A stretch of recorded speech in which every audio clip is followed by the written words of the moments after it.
Cheat Code Support Strategist by myheadinthecoudsnotcomingdown. Read by Rat Overlord. Chapter 39 Duality.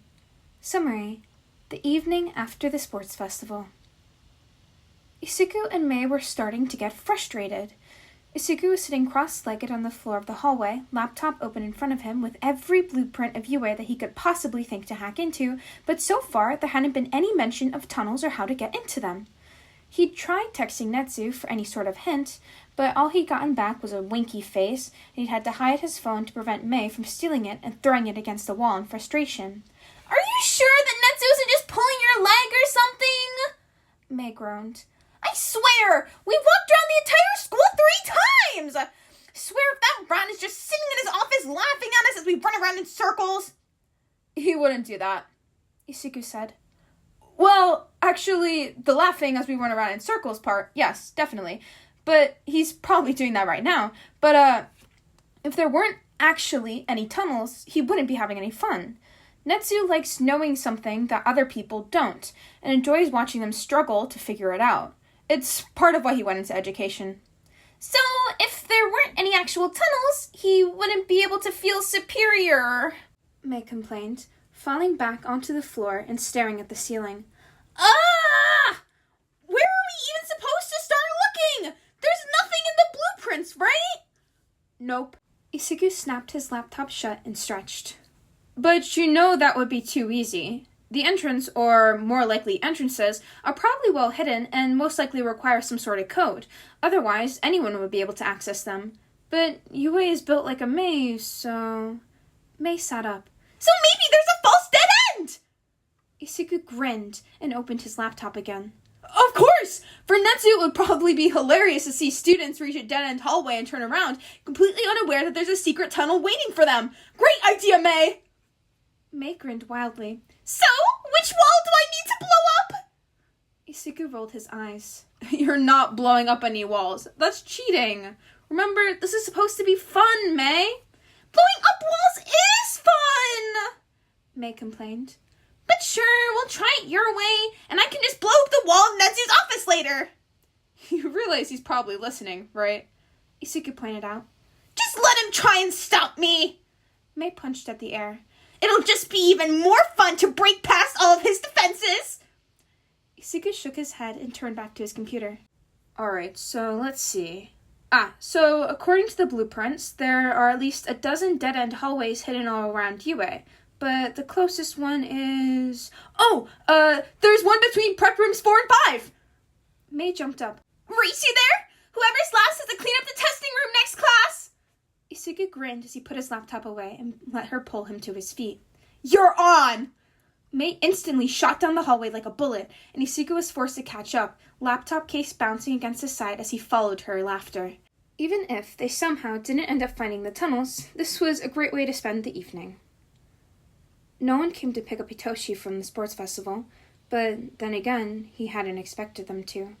Yeah, taking the train with the last remnants of a migraine wasn't exactly fun, but it wasn't like he hadn't had to do it before, so he just waited in Recovery Girl's office until after the evening rush, and then headed home once he knew there wouldn't be so many people. He got a couple of weird looks and a few thumbs up as people recognized his gym uniform or caught sight of the medal stuffed into his pocket. But thankfully, most people didn't even give him a second glance, and it wasn't long before he was walking up the steps of his foster home, ready to make a beeline for his room and pass out.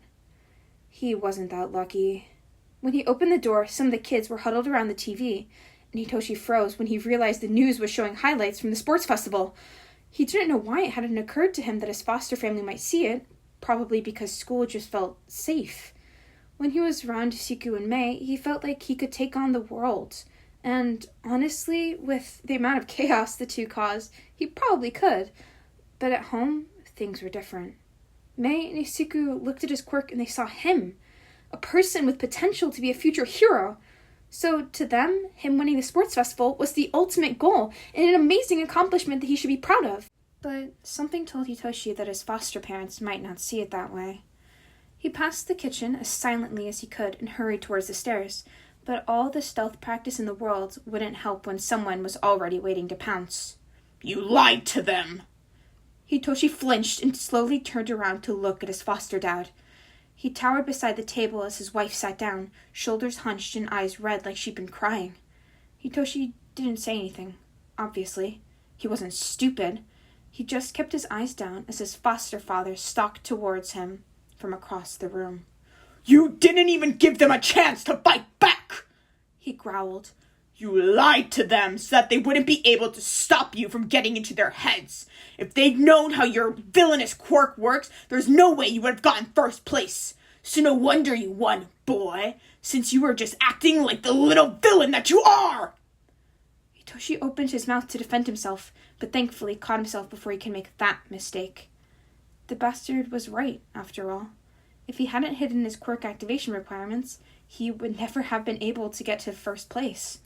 The Hero Course students may not have had the support course in their corner, but they weren't stupid.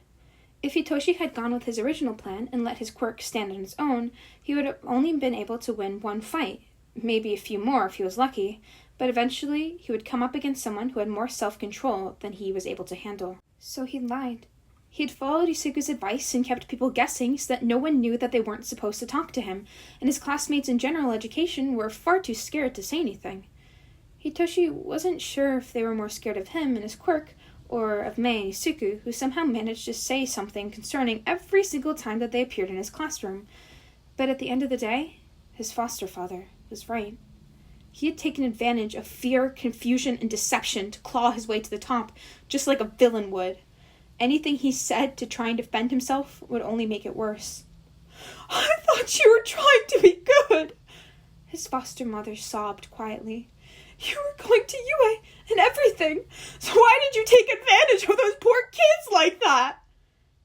Hitoshi balled his hands into fists at his side and tried to force himself to stay silent. It was harder than it should have been. After so many homes like this one and so many teachers who had never heard his voice, it should have been easy to bite his tongue. But if anything, his kidnappers encouraged him to talk. They wanted to hear his jokes and his opinions and never assumed that he would take control of them, except for when they asked him to. And wasn't that a welcome change? They made him feel like it wasn't bad to be dangerous, because they were both dangerous too. They'd spoiled him by listening to his voice, and now it hurt even more than ever to be silent. He hated it. "You're grounded," his foster dad informed him. "If and when you return to UA, I expect a written apology letter to everyone that you hurt, and I expect you to tell them exactly how your quirk actually works. Do you understand?" Hitoshi gave a curt nod and turned towards the stairs, knowing that it was as much of a dismissal as he was going to get. The mystery surrounding his quirk had been nice while it lasted, but he should have known better than to think that it would always be like that. His quirk made him a future villain, and that was all anyone would ever see. He finally reached his room and fell face down into his mattress. Why did he even try? The sun had set a little while ago, and for once in his life, Shoto was actually grateful for his fire. At least he didn't have to worry about getting cold while wandering around the city when he could regulate his own body temperature. He had already decided that he wasn't going to be sleeping tonight. He didn't know what places were even safe, and the idea of being defenseless like that made him shiver. He'd gone nights without sleep before for Endeavor's training, and this was basically the same thing. Same for food and water. It was just one night. He'd survive. He didn't know quite where he was exactly, just that he'd never been there before, but he wasn't too concerned. If he wandered for long enough, he'd eventually have to find something he'd recognize, and then he'd be able to find his way home. Shoto kept his head down and kicked a rock a little ways down the street. He really was embracing his role as the family screw-up at this point, wasn't he? He'd lost the sports festival to some Gen Ed, he'd talked back to Endeavor, and he'd gotten himself kicked out. This day just kept getting better, didn't it? He heard a small clatter behind him and instantly whirled around, dropping into a battle stance as his eyes flicked down towards the threat. He didn't relax when all he found was an empty street. He resisted the urge to call out and ask who was there, like some horror movie protagonist. No, he was a Hero Course student, and he was more than capable of defending himself against whatever came at him. Shoto jumped a foot in the air and coated the ground with ice as something brushed past his leg. He stayed tense, ready to battle whatever villain was stupid enough to attack him. until said villain started hissing at him, and he realized that he'd gone all worked up over a stupid stray cat that was now very angry at him, and it had all 4 of his paws frozen to the ground. So much for not being a horror movie protagonist. Sorry about that. Shoto knelt down slowly and activated the left side of his quirk to melt the ice. I guess I really am a screw-up, huh? I bet Endeavor never accidentally attacked a cat thinking it was a villain. The cat puffed up its orange fur and hissed at him, but the moment the ice started to melt around its paws, it hesitantly relaxed. Slowly, keeping a close eye on Shoto in case he attacked again, the cat licked the water left behind off the ground, then sat down and started cleaning its paws. Shoto sighed and let himself slump down against the wall of the alleyway. At least he hadn't hurt the cat, at least not permanently, so he wasn't turning into his father yet, that is. Small blessings. The cat started to make its way towards him, and Shoto moved to get up, only for the cat to bristle up again and start hissing until he stayed still. Apparently, any movement on his part would be instantly seen as threatening, but he supposed he deserved that after trapping the poor thing in ice. He had more than enough scars from training, so Shoto wasn't really interested in adding to them, just because he pissed off some cat. It wasn't as if he was planning on doing anything tonight anyways, so he settled down, content to spend the next however long catering to the whims of a frightened kitten. He was kind of clueless, though, considering he'd never had a pet. Endeavor wasn't exactly the best around humans, so their family had never really been interested in testing how he would treat animals. He watched curiously as the cat continued drinking what remained of his ice, gradually getting closer and closer to him, but never making any move to attack him. He stayed as still as he could, which was extremely still, up until the moment that the cat jumped on him. He tensed, ready to shove the cat away at the first sign that it was going to scratch him, but it just hissed once and stared at him until he hesitantly started to relax again. The cat waited another long moment, ears twitching as it looked at him, and Shoto noticed that one of its ears had a bite torn out of it. Both the ear and the other wounds that Shoto could see were long since scarred over. But it was pretty obvious that this cat was used to fighting its way through the streets, and that one wrong move would get him the matching scars. After what seemed like an eternity, the cat let out a satisfied yawn and curled up on his thigh. Shoto sighed. It looked like he was going to be here a while. The concrete was cold, as was the brick behind him, so Shoto increased his body temperature slightly so he didn't start shivering and annoy the cat. But he wasn't quite sure what else he was supposed to do. He didn't have anything to feed it, and he wasn't sure if it would let him pet it, so he was starting to get a little restless. What did people normally do when a cat just suddenly adopted their lap? The cat started purring at some point when Shoto heard a meow come from another part of the alleyway. He looked up to see another cat, this one black and a little smaller, looking at him from between the 2 trash cans. It only hesitated a moment before leaving its hiding place and padding across the alleyway towards him. No, Shoto said, tensing. No. I don't know how to deal with one cat. I'm not. His panic was cut off by the orange cat hissing at him again, fairly clearly communicating that he did not have a choice in the matter and was to remain still and not piss off the other thing that was now taking control of his lap. The black cat curled up against his side, and Shoto let his head fall back and hit the brick behind him. He couldn't even stand up to one ornery cat. No wonder he'd lost the sports festival. It kept going on like that for the rest of the night, and after the 4th cat had crawled onto his shoulder, Shoto had just resigned himself to being a cat bed for the rest of his life. It seemed a little high of a price for accidentally freezing one cat, but if he moved now there were claws everywhere just waiting to scratch him, so he was trapped. When it reached 6 cats, he glared at the one responsible for the whole problem, but the orange cat just blinked up at him and twitched its torn ear smugly. Asshole. By the time he reached 8 cats, Shoto was finally starting to feel a little more comfortable. So, when the orange cat butted against his hand, he rubbed its head and started scratching behind its ears, which was the correct thing to do, judging by the purr that he got. Alright, so maybe he wasn't a total failure, just most of one. He smiled softly and kept scratching the cat. You're an asshole, you know that, right? Trapping me here? What are you trying to accomplish? I'm not a bunk bed for all of your cat friends, you know. The cat meowed back at him, obviously pointing out that he was a bunk bed, just based on the number of cats it had ended up with. Shoto glared at it. This is your fault. You started this. You know what? Just for that, I'm going to call you in Devpur. You deserve it. He flinched as the cat flicked out its claws and dug them into his thighs. It wasn't enough pressure to hurt, but it was clear enough warning to Shoto to just roll his eyes and give in. Fine, I'll shorten it to Epur, but you and I both know what it stands for.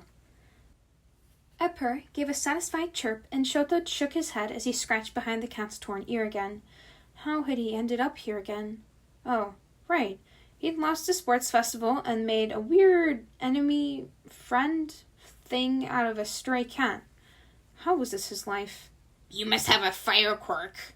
Shoto jumped and Epur hissed at the newcomer, who just scratched his neck and rolled his eyes as he sat down next to them.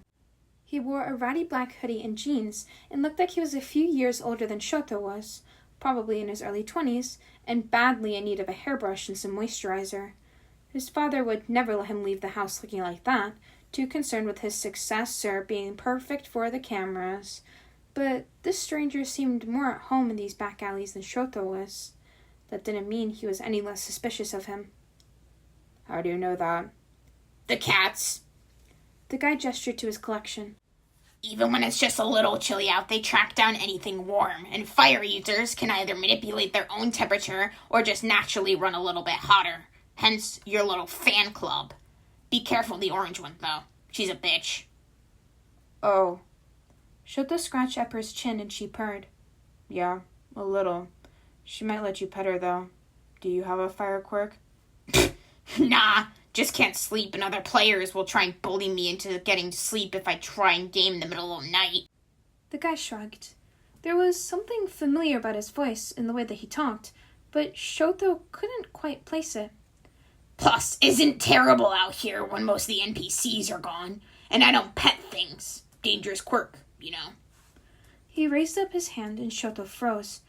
Epper didn't hiss this time, but she did headbutt into Shoto's hand to get him to keep petting her. Shoto forced himself to calm down and act natural, which wasn't difficult considering how many times he'd had to do the exact same thing around his father. He took back what he'd thought about not being a total screw-up, though, because it shouldn't have taken him this long to recognize Shigaraki, considering that he literally tried to kill them all. He was hyper-aware of how close Shigaraki was sitting. All he had to do was reach out, and Shoto would be dust. Thankfully, he hadn't seemed to recognize Shoto, though, so the beanie was doing its job at least, though the darkness and the fact that the USJ had been so chaotic probably didn't hurt. And he thought that facing off with an ornery cat was bad. So, fire quirk? Shigaraki asked. Shoto shrugged and took a deep breath. He just had to act natural until Shigaraki left. He could do that. I don't like it, but yeah. Shigaraki huffed. Yeah, I get that. My quirk's the same way. There's good things too, though. My quirk lets me destroy things I hate, and yours apparently makes you a cat magnet. I'm not sure if that's a positive thing. Shoto deadpanned. I don't like cats. Shigaraki laughed. They like you, though. I guess. Shoto said helplessly. You're a noob in this game, aren't you? Shigaraki asked. Living on the streets?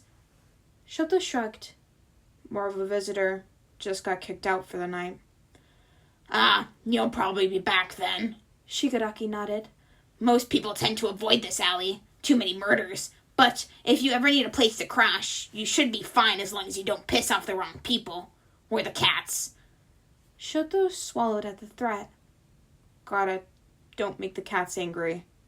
Shigaraki gave him a raspy laugh. Pretty much. You're not too bad for a noob, I guess. They sat there in silence for a long time, until the sky finally started getting lighter, and Shoto's legs were starting to cramp from sitting in the same position for too long. He was busy silently panicking about how he was going to find a polite way to leave when Shigaraki's phone buzzed and he swore. Sensei's looking for me. He stretched and started looking down at Shoto. See you around, noob. See you around, Shoto responded hesitantly. Just look for the cats. as always, I hope you enjoyed, and if you did, feel free to leave a like or comment down below. I always love hearing from you, and definitely think about subscribing so you can stay up to date with whenever I post. And as always, remember to hydrate, not dehydrate, and to love yourself. Now, on to my bloopers, although there aren't very many. Shoto jumped a foot in the air and quoted. Made a new word. Epper gave a satisfied chirp, and Shoto took his... Oh, cute kitty. Oh, alright.